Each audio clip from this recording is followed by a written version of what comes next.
itatayo ko ang isang kagustuhan ng Panginoon para sa ating lahat. Ayos on the screen, mga kasama.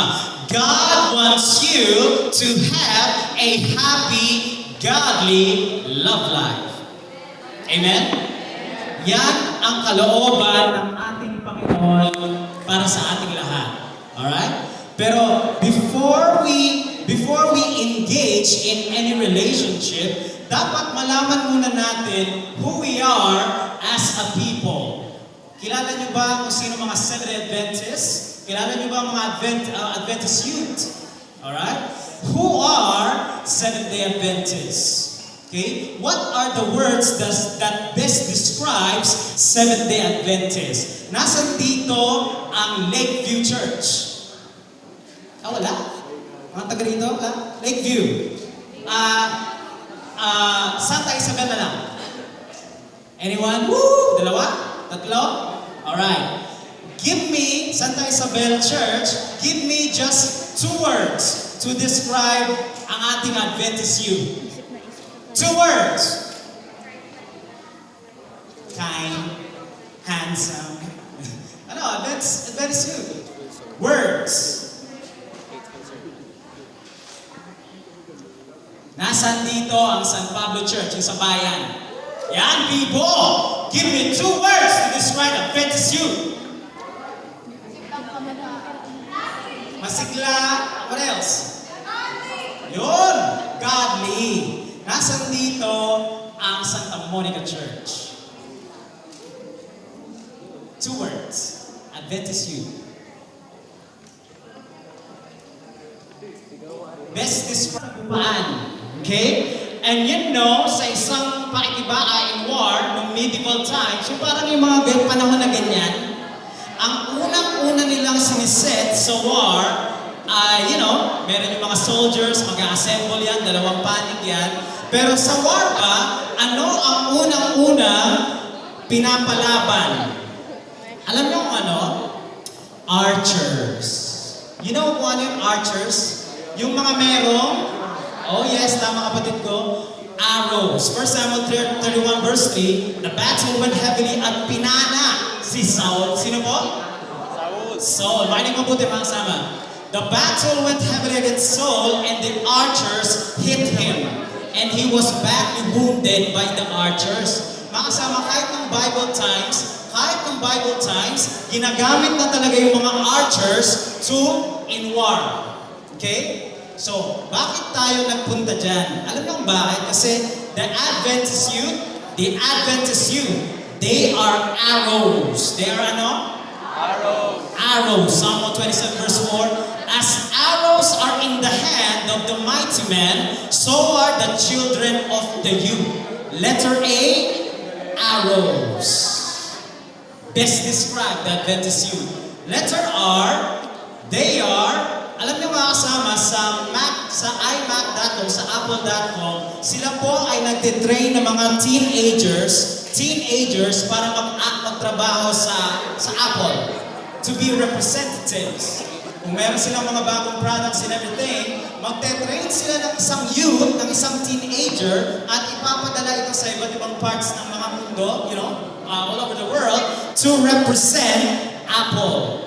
Okay? Kung meron kayong tanong about mga products ng Apple, iPhone and iPad, nagpapadala sila ng mga representatives. Nagpapadala sila ng ano? Representatives. Alright? Make your passion your profession. We'll train you to be the best. Sabi ni Sister White, Seventh-day Adventists have been chosen by God. He has made them His representatives. Letter R, representatives of God. Alam niyo ba na Adventist youth, they are arrows ng ating Panginoon. And letter R, they are representatives of God. Letter M, ayos on the screen mga kasama. Ayos on the screen. Sino ito sa Biblia? Ang mission niya is to free Israelites from Egyptian bondage. Oh yes, ang galing. Pangalawa, to show that God is bigger than earthly giant. Ganito, describe ko. Hindi na kailangan David, let's go. Ito mission. Ang mission nito is to be God's representatives in Egypt. Joseph, kapatid. Very good. Ito, mission to be God's representative in Babylon. Yun. Ito, matindi. Mission to be God's representative before second coming Christ. Adventist youth. Yeah, Adventist youth. Letter M, they are supposed to be the missionaries for God. Letter Y, let's go. Ibig sabihin ng Y, I want to show you this na sino po dito yung 1 year pa lang na binyag? 2 years. 2 years? Ay, amen, amen. Princess, ikaw, please ka naman. Hindi halata. Lahat po ng nabinyagan ditong Seventh-day Adventist, alam nyo ba na kayo po ay ganap ng missionaries?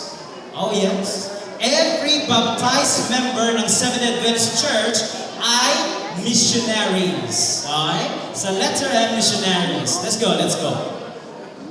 Now letter Y. So M, missionaries. Letter Y, yielding to God's will. Yielding to God's will. Ang ibig sabihin po ng yielding is pumapanig. Ang Adventist youth po ba ay laging pumapanig to God's will? Oh yes. Say yes tayo. Kaya natin yan. Say yes. Sabi sa Review and Herald, sabi ni Sister White, if we believe in Jesus, we will love to think of Him. Mainig ha? Mainig. If we believe in Jesus, we will love to think of Him, love to talk of Him, love to pray for Him.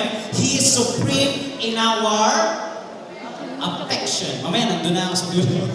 In our affection. We love that which Christ loves and hate that which Ayos ba? We love that which Christ loves and we hate what Christ hates. Alright, let's move on. Letter Y, yielding.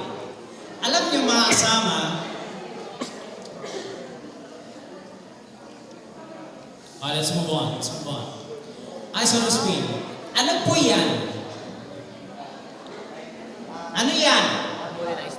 Panghuli na isda, sabi ni Peter. Very good. Alam niyo sa Brazil, nag-invento sila ng panghuli ng isda na talagang yung isda na talaga yung pupunta dun sa net at titira dun for 3 days. Once na nakapasok yung isda, hindi na sila makakalabas. At yan po ay computer generated. Okay? Sila na yung mga social na mga isda today in Brazil. Okay? This is a special net. Kaya pag nakahuli ka ng tulingan, that's good news for you. Okay? So, itong net na to, itong net na to, once makapasok yung isda, hindi na sila makakalabas. Hindi na sila makakalabas. Alam mo kailan sila makakalabas? Pag inahon na nila after 3 days, napakadaming isda at sariwang-sariwa. Hindi tulad sa net na pag nilipat sa boat ay wala na sa tubig. This is a special net. Special ano? Net. Oh yes, yeah. Malakas ang response. Very good.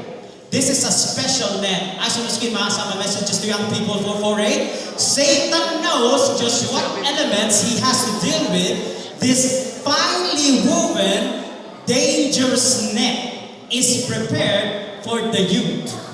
Alam niyo ba mga kasama, mga mahal ko, that Satan has a net for us? The youth. Pwede ba maging youth for the night? Listen, merong ginawang special net ang devil for the youth. Specially made for the youth. Oh yes. Dangerous net is skillfully prepared to entangle the young and the unwary. Ay, so this mga kasama. Ilan lang ito sa mga issues, dangerous net na prepared ng ating kaaway, Lucifer, Satan. Number 1, attending school and working on a Sabbath day. Makinig mabuti ha. Attending school and working on a Sabbath day. Anong verse sa Bible that talks about Sabbath day as a holy day? Exodus 20, verse 8 to it has 90 words. Pinakamahabang utos ng ating Panginoon. Pag hindi pa yan clear para sa atin, God made it long.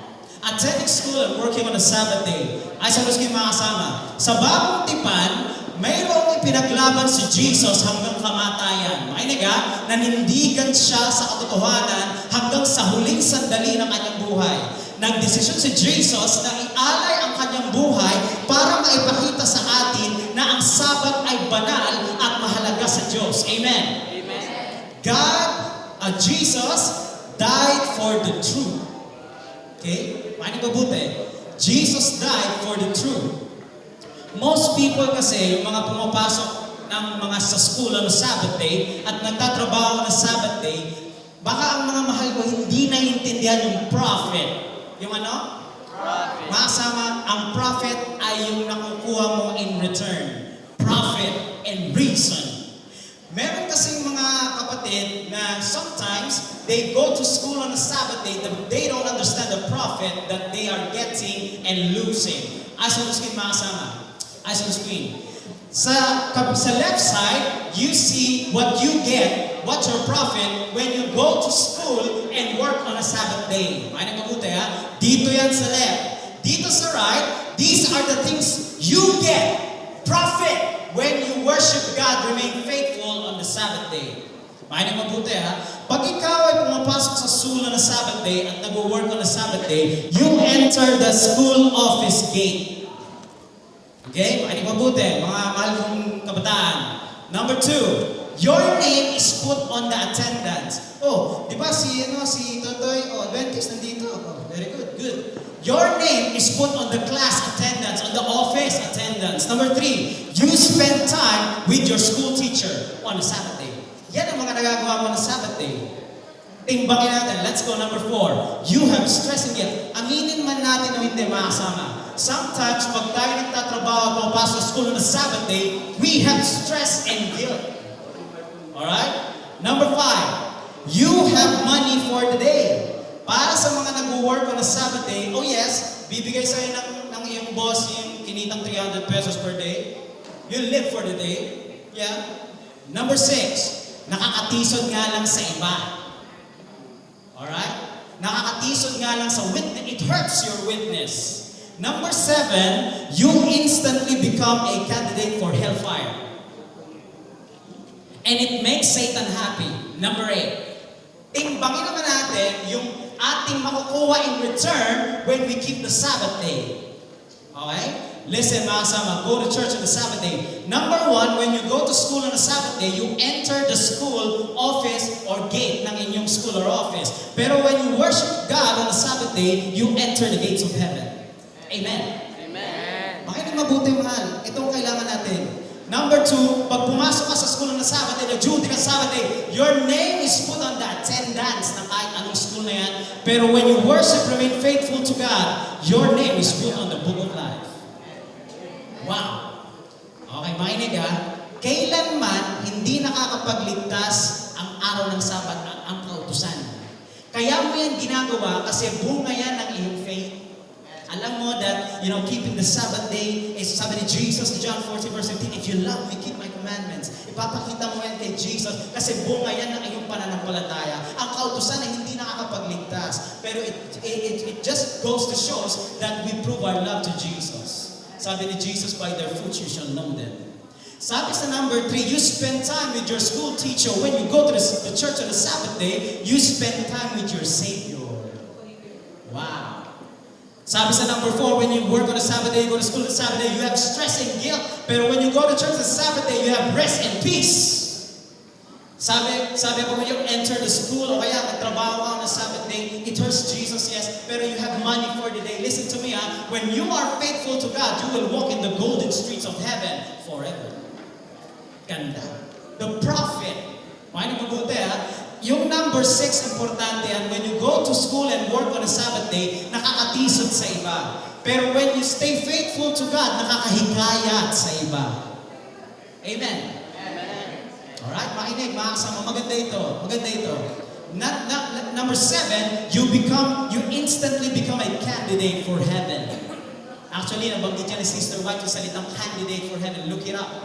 Candidate for heaven. Number 8, when you go to work or go to school on a Sabbath day, you make Satan happy. Pero when you go to school, ang buong worship ng Sabbath day, you make Jesus happy. At maraming iba pa. But you know what? Gusto ko kasi maintindihan ng mga Adventists yung prophet. Mga kasama, yung profit that you get. Sabi ni Jesus, what does it profit a man? Nakapasa nga sa thesis. Pero bagsak naman sa investigative judgment. Mga kasama, what does it profit a man if it gains the whole world but loses his salvation? Mga kasama. These are the things na dapat natin, we should grow in faith in these days. What does it profit a man?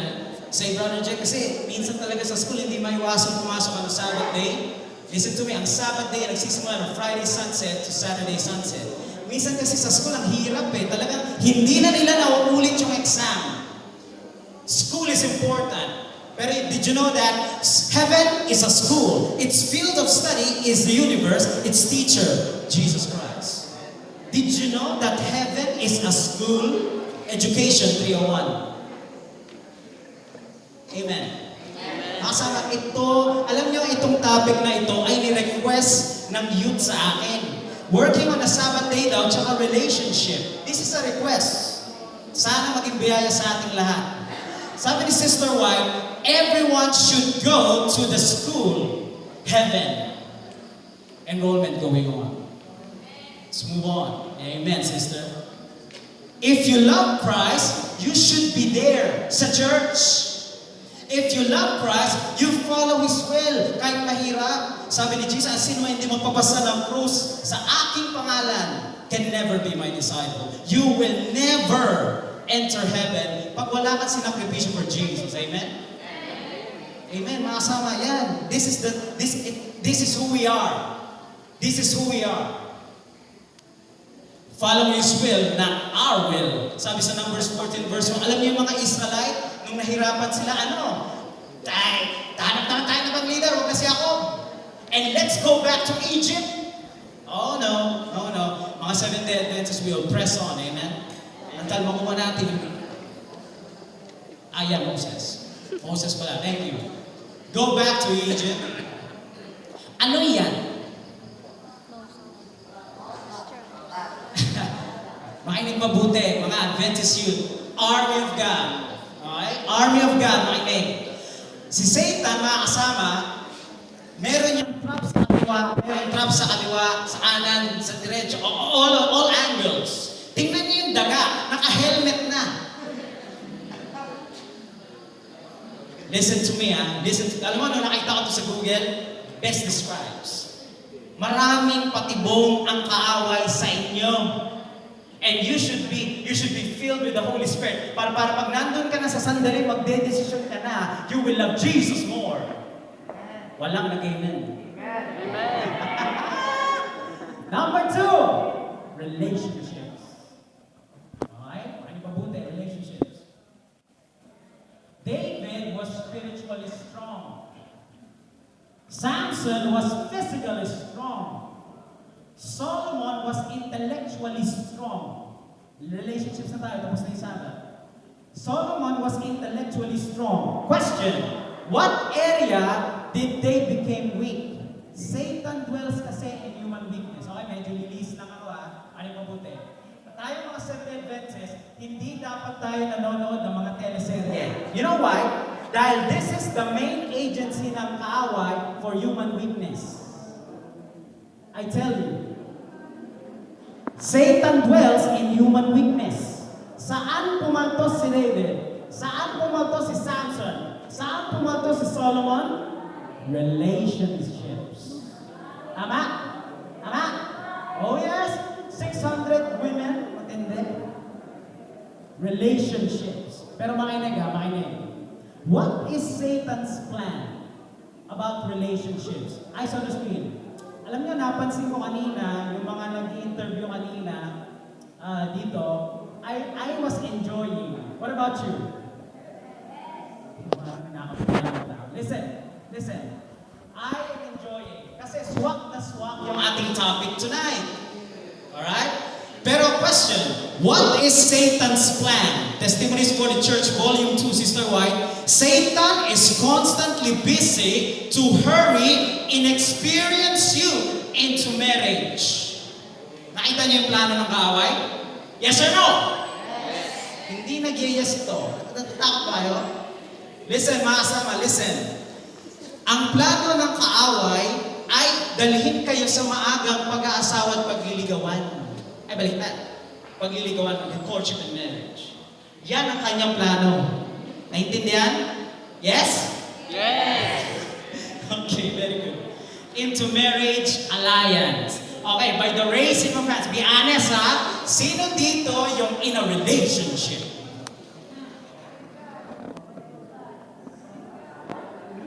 Matindi. O, may isa? Sino ba? Relationship. Okay. Yes, Sino ba? Sino ba? In a relationship. Para alam ni Chef, yung tawag siya. Ano? Sino? Wala? Okay, o nakapink. Yung nakapink ng kapatid ko. Who else? Hindi kasama yung mga may asawa. Sino? Yung Adventist youth na in a relationship. Okay, tama na. Tama na. Tama na. In a relationship. Genesis 2 verse 7. Look at this God wants you to have a happy, godly love life. Okay, for the record, dalawa lang ang nagtaas ng in a relationship. Dalawa lang, for the record. Let's move on. Genesis 2 verse 7, Then the Lord God formed man from the dust of the ground and breathed into his nostrils sa butas ng kanyang ilong, at Adam became a living soul. Siya'y nagkaroon ng buhay. Yes? Okay, question. Sino ang hiningahan ni Jesus? Si Adam or si Eve?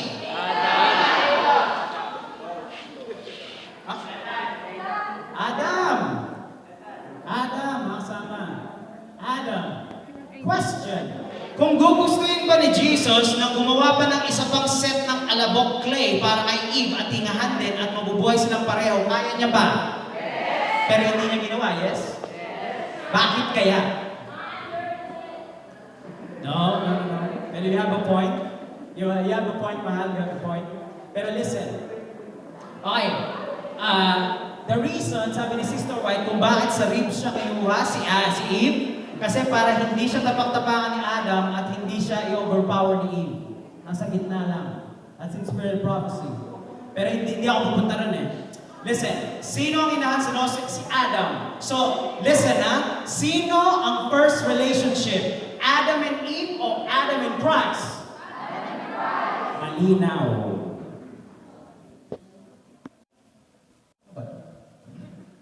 Adam and Christ. So, question sa Biblia. Who is the second Adam? Lagi na lang siya tama. Sino si ba? First. Alright. So let's move on. Dito mahaba. Listen. So, kung si Jesus ang second Adam, He came to represent the salvation of man. Yes? Tama, diba? So, kung ganun yung second Adam, ganun din sa first Adam, but he failed. Okay, very good. Ang unang relationship, mga mahal, is Adam and Jesus. So, kung pag-iisipin mo siya, originally, the plan sa Genesis is ang sanlibutan, man and woman, must have a relationship with God first. Yes? Nakuha niyo, guys? Bago magkaroon ng Eve, Jesus muna. Okay? That's good. The most important relationship of all is relationship with the Lord Jesus. At wala ka nang hahanapin pa. Amen? Amen. Pwede kang maligtas kahit wala kang asawa. Sabi ng iba, ayoko. Listen, mahal. Di ako pumunta doon. Meron akong slide for that. Sabi dito sa Matthew 6 verse 33, hindi mo nila masyadong napapansin. Sabi dito, datapwat, hanapin muna ninyo Ang alin? You must, alam niyo, yung question is, will you love Jesus more? Hindi yung tanong eh. Ang tanong kasi, will you love Jesus first? Kasi minsan, nilalagay natin yung tao sa posisyon dapat ni Jesus sa ating puso. Let's move on. Adam, Patriarchs and Prophets, beginning of the end. Gusto ko lagi Sister White eh. Ayoko ng sarili ko opinion. Sabi sa Patriarchs and Prophets, Adam had enjoyed the companionship of God and of holy angels. Kahit wala pa si Eve. Makinig he understand the high destiny open to human race. They remain faithful to God. Kaya lang, dumating ang long-haired Eve with pearly white teeth, with brown eyes. Na Eve. Adam loved a family member more than God. Yes? Alam niyo, Genesis, guys, meron pa nga mga born Adventists dito. They know this. Adam loved a family member more than God. Sabi dito ni Sister White, kwento niya, yet all these blessings were lost in sight of losing that one gift. Para kay Adam, ang pinakamahalaga is si Eve. Ayan tingnan mo. In the sight of fear of losing that one gift, which in his eyes, sa sarili niyang mata, hindi niya malubos sa kalain na mawawala si Eve sa kanya. Naintindihan? Listen. Was of more value than every other love, gratitude, and loyalty to the Creator. Yung pagmamahal niya kay Jesus, parang winalis na lang sa tabi. Yung kulay pula sa baba. All were swept aside by the love to Eve. Have mercy. All were swept aside. Sabi niya, naku, galing yan sa aking tadyang at hindi ko kayang mahiwalay kay Eve. Kung mamamatay siya, mamamatay na rin ako. Ay, di ba't ganyan ang mga kanta today? You and me against the world? Wrong message. If she must die, he would die with her. Mali. We should love Jesus first and we should love Jesus more. Everything is replaceable. Amen? Amen. Amen. Let's move on. Bakit nung tinanong ko kayo kanina, sino ang in a relationship, dalawa lang ang nagtaas? Wala ba kayong relationship with Jesus Christ? Meron bang naglakas loob kanina, Brother Jad, relationship with Jesus? Alam niyo kung bakit? Kasi kinondisyon ng devil na pag sinabing relationship sa tao. But now we know, as Seventh Adventists, ang number one sa ating relationship ay sino? Yes. Now we know. Gustong sirain ni Satan ang anumang relationship na meron ka with God. Kahit ano pang relationship mo ngayon kay Jesus, low, medium, high, very active, kahit ano dyan, sisirain niya ng kaaway. Alright? Yan ang kanyang plan.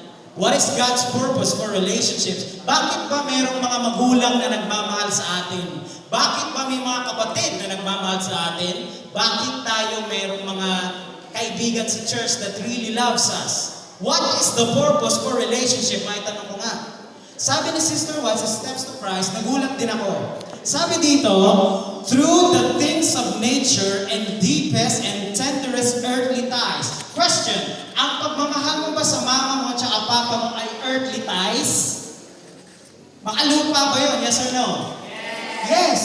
And anong purpose nun? For example, that the human hearts can know He has sought to reveal Himself to us.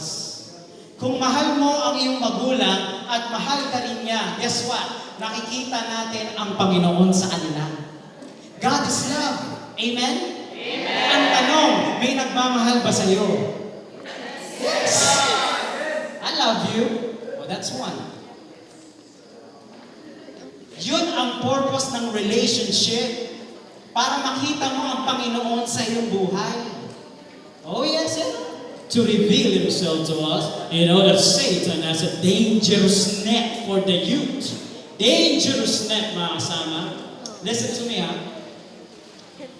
Most people, alam mo, meron lumapit sa akin eh. Say, Brother Jack, gusto ko na magpakamatay. Sabi ko, bakit? Iniwan ako na shota ako. True story. Ay, grabe siya, yan. True story. Brother Jack, wala na akong ganang buhay. Bye. Iniwan ako ng girlfriend ko. Listen man, this is Satan's plan. Kapag durog ang puso ng isang youth, hindi na yan maglilingkod. Tama? Di ba? Nasa church pero tulala. Pag durog ang puso ng isang youth, hindi na yan magpa-Bible. Naging talo sa Bible game. I'm enjoying my time. Sana nag-enjoy din kayo. Kasama po ito sa aking presentation. Let's go. Kapag durog ang puso ng youth, laging nasa cellphone, but hindi pa siya nag-reply. We always hold our cell phones, pero hindi naman si Jesus ang nagte-text.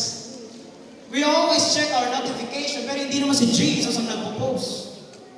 Pero listen to me, let's move on. Sabi dito sa Psalm 34 verse 18, sana maging biyaya sa inyo salita ng Panginoon. The Lord is close to the brokenhearted. Tanong, meron bang brokenhearted dito? Be honest naman. Yun, yan, alright. O, isa, very good. Tayo lang dito eh. The Lord is close to the brokenhearted. O, ito ba? And save those who are crushed. Nandiyan na si Crush. Woo! Sino dito may crush? Yun! Yan marami. Mga durong pala ito eh. Sabi mo, crush eh. Listen man. Pag hindi na crush ng crush mo, durog ka. Not true. The Lord saves those who are crushed in spirit. In spirit. Sinabi ko sa'yo na pagdurog ang puso ng youth, hindi na yan mag-aaral ng Daniel Revelation. I tell you, nasa harapan ko yung mga grupo ng yun, sabi ko, may problema ba? Boring ba? Boring ba yung ating subject? Kuya, may problema si Jack eh. Bakit? Relationship. This is serious. This is serious. Wow. Listen. Alam mo, ang nangyari kasi sa tatay ni Samson, sabi niya, wala ka ba bang makuha ng 7-day Adventist? Wala ka bang makuha na Israelita? Right, no? Judges 14 verse 3, must you go to the uncircumcised Philistine to get a wife? Kukuha ka pa dun sa mga Philistine? Question, is Goliath a Philistine? Yes. Hindi sila believer ni God. Sabi ng godly parents ni Samson, kumuha ka naman sa religion natin. Alright? Pero what did he say? Sabi niya, get her for me, she's the right one for me. Me monster. Sabi ni Pablo, stop forming inappropriate relationship with unbelievers. Huwag magtaas ng kamay. Sino dito ang in a relationship sa hindi Seventh Adventist? Mainig ka. Hindi tayo nag-amen dyan. Stop forming inappropriate relationship with unbelievers. Mag-discuss pa ako about that later. Psalm 37 verse 4. Psalm 37 verse 4. Delight yourself. Okay, listen. Kung masyadong maingay, guys. Delight yourself in the Lord. Kaya lang Samson delights in Delilah. Ilang. And He will give you the desires of your heart. Akala niyo ba si Jesus is not a romantic? Jesus is romantic, pero hindi yung worldly romance na iniisip natin all the time. He will give you the desires of God. He wants you to have a wonderful, nice, godly life. Love life. Life and love life. Kaya lang mayroong mga steps sa courtship and marriage na ating pag-uusapan mamaya. At I'm sure ito'y magugustuhan niyo. Listen to me, It is a shame. It is ano? It is a shame when an Israelite wants to be with an Egyptian. It's a shame, Sabi sa 1 Peter na tayo'y banal na bayang pinili ng Panginoon. Pero we want the people in Egypt. Pero listen, may konteksto ito, mahal. Makinig mabuti. Sabi sa Messages to Young People 4:4-3, they are, yung mga youth, they are infatuated. Makinig they are infatuated. Ang ibig sabihin po ng infatuated, extremely interested. Okay? Extremely interested with the subject of courtship and marriage, and their principal burden is to have it their own way. Hindi ba't ganun ang ugali? Echo, parang nag-echo yung ginawa ni Samson? Oh yes. And their principal burden is to have their own way. Alam niyo, merong dalawang paraan para lumipad. Makinig. Merong dalawang paraan para lumipad. Number one, you can fly a 747 plane cockpit. Hundreds of buttons to memorize and everything for you to fly. Second way is skydiving. Alright? You can fly using the 747 cockpit airplane, at you can fly using the skydiving. Hahawakan mo lang yung kasama mo. Ready ka na? Question, meron bang kailangan malaman sa skydiving? Isa lang, pull the cord! Para sa parachute. Listen, mga kasama. Courtship and marriage is like flying a 747 plane. Nagets nyo, yes? Yes. Courtship and marriage is like flying a 747 airplane. Kaya lang, most of the time, yung mga tao today, they treat us as skydiving. Listen, minsan pupunta sa SM, magagawin ka sa may gulayan. Kukunin mo yung labanos. Kaya lang siya rin kukuha ng labanos. Tapos nakita mo siya, ang ganda ng kilay niya. Sabi naman ng lalaki, puro split ends, pero okay na rin. Love at first sight. Sige, sa inyo yung labanos. Naman ako sa inyo yung labanos. O sige, akin lang. Ay, sabi pala ng nanay ako. Listen to me, Most people, wow, ganda ng kilay mo. Oh man, split ends, pero okay. Jump! Splat! That is how we conduct our relationships today. We jump na hindi nag-iisip. Pero listen, mahal. Listen.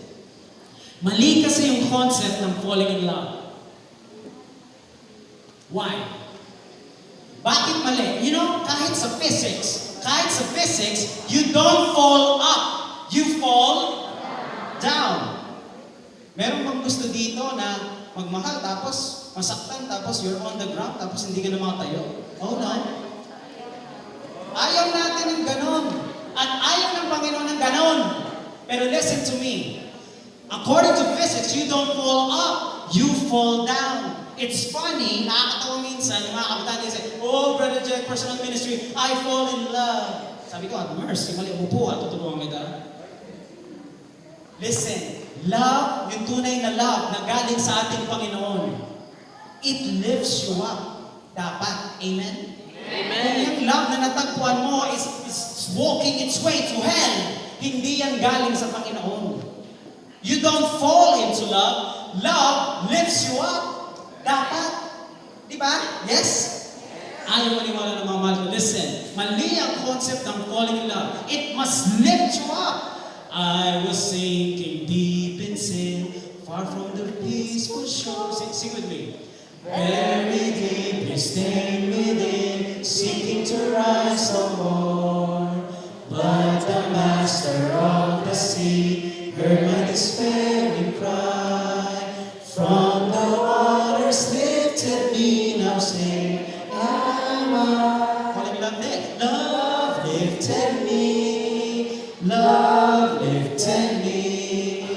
When nothing else could help. Love lifted me. Love lifted me. Love lifted me. When nothing else could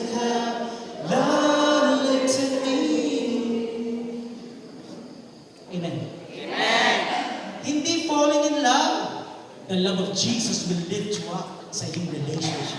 Hindi ka dapat miserable. Not falling in love. Love will lift you up. Tsaka makinig mga kasama. Makinig. When you become a missionary for God, magbabago na rin ang iyong ideal man and woman. Naintindihan yan? Pag nilapit mo yung sarili mo sa Daniel Revelation and helping other people and outreach to become missionary for God, magbabago na rin yung ideal man mo. Sa totoo lang, magbabago na rin yung taste mo. You want someone like Jesus. Amen? Amen. Kaya nga dapat malapit ang mga kabataan sa Biblia. They don't know what they want. Pero there's one thing in common that we all want. We want Jesus Christ. Okay, nais kong tawagin. Halika ba? What is courtship? And sa tingin mo, what are the steps of courtship? Halika. Palakpakan natin, Sister Val. Napakasigasig na pursuit. Napakasipag. Siya isa siya sa mga nag-made possible ng ating banquet. Hi, Sister Val. Kumusta? Alright. Sister Val, sa tingin mo, what are the steps to courtship and marriage? Steps to courtship to marriage. Siyempre po, before courtship, yun din yung knowing ka niya, getting to know, then getting to know in Christ. Getting to know in Christ. Pangalawa, after getting to know, going to another level, friendship. Getting to know friendship. After friendship ay, friendship, then courtship. Kakilala na yan, courtship. Ay long friendship, then short courtship. Long friendship, long courtship, possible pa din. And then short engagement, then marriage. Thank you. Palakpakan ulit natin, Sister Val. Amen. Amen. Sino pang gusto mag-volunteer? Anyone? Steps of courtship. Malapit na tayo matapos. Anyone? Nasaan dito yung taga San Crispin? San Crispin Church. Shem, halika, Shem. Halika. Palakpakan natin si Shem, mga kasama. Kilala niyo ba si Shem? San Crispin Church, mga kasama. Shem, sa inyong tingin, my best friend, ano yung mga steps to courtship and marriage, hanggang marriage?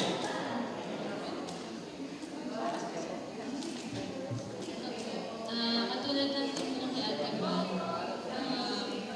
una mo ay dedication to God first. Then, kikilalanin po natin yung tao. Then, friendship. And, pagkatapos ng friendship, dapat kilala ng magulang. Tapos ay courtship.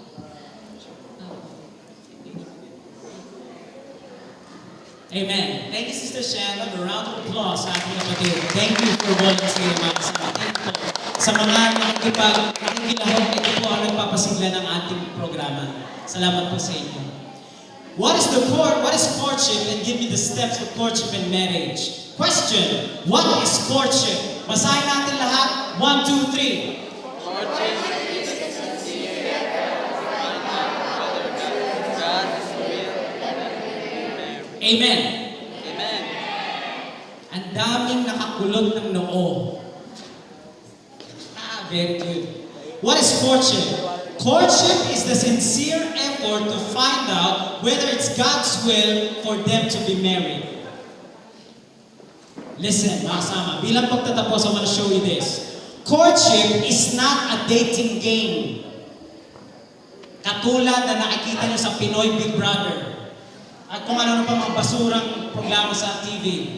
Courtship is not dating game. Listen, messages to young people. The human heart yearns for human love. Ang hindi, 1 John 4:8, hindi lang naman yung God is love eh. Ang sino mang hindi marunong magmahal ay hindi kilala ang Panginoon dahil ang Panginoon ay pag-ibig, yes? God is love. Diyos ang pag-ibig. Pero listen, the heart yearns for human love, but this love, yung human love, is not strong enough, is not pure enough, is not precious enough to supply the place of the love of Jesus. Amen. Huwag natin ilagay yung posisyon ng ating mga love interest sa posisyon ni Jesus. Alright? Pero natural lang that the human heart yearns for love. Adam and Eve, they made a mistake. They made a mistake in relationships. Okay, mga kasama. Courtship is the sincere effort. Let's go. Ito ang ways of the world. I want to show you this. Makinig, mga kabataan, makinig. Number one, hahanap kung saan. Makinig the ways of the world in courtship and marriage. Number one, hahanap kung saan. Hahanap yan sa Facebook. Scroll down, hahanap ka, ganda cover photo, ganyan. Hahanap kung saan. Number two, liligawan. Okay? Number three, ways of the world. Bahala na. Kung magtagal, o maghiwalay, bahala na. Repeat steps 1, 2, 3. Siguro, kung magtagal, di papakasal, sakal. Pag tumagal, kasal. Pag ayaw na, divorce, annul. Repeat steps 1, 2, 3. Wow. Yan ang ways of the world. Ganyan lang kasimple. Pero did you know, sa courtship and marriage, on the Bible and spirit of prophecy, ito talaga ang mga steps. Ladies and gentlemen, these are the steps of courtship and marriage based on the Bible and spirit of prophecy. 7. Number 5, courtship. Number 6, engagement. Number 7, marriage. Question, what are the 4 steps? Ang ginagawa ng karamihan, nagpupunta agad sa number 5. Pero we don't consider number 1, 2, and 3, and 4. Put your seatbelts on. Dahil magbilis ito. Listen. Number 1, ito. We see na Satan ay minamadali ang mga kabataan mag-asawa agad na hindi naman handa. Hindi handa physically, hindi handa emotionally at spiritually. Listen. Number 1, is God calling me for marriage? Tinanong niyo na ba yan nung kayo nanligaw? No. Is God calling me for marriage? First step. Is God calling me for marriage? Question. Is God calling everyone to get married? Paul did not get married. Elijah did not get married. St. John the Baptist did not get married. Jesus did not get married. Question, is God calling everyone to get married? Yes or no? No. Hindi. Kasi kung requirement yun sa kaligtasan, dapat nagpakasal din si Jesus. Question, Matthew 28. Binautismohan ba si Jesus? Yes. Kasi may bearing din yun sa kaligtasan para maging halimbawa siya sa mga future na matatanggap kay Jesus. Dapat bautismohan din. Pero listen to me. They did not get married. Not everyone is called by God to get married. I want to show you this, Luke 22 verse 42. Not my will, but yours be done, sabi ni Jesus. Question, si Jesus po ba ay nagpasakop sa Ama? Kasama ba doon yung desisyon na kailangan magpakasal or not? Yes. Lahat, 100%.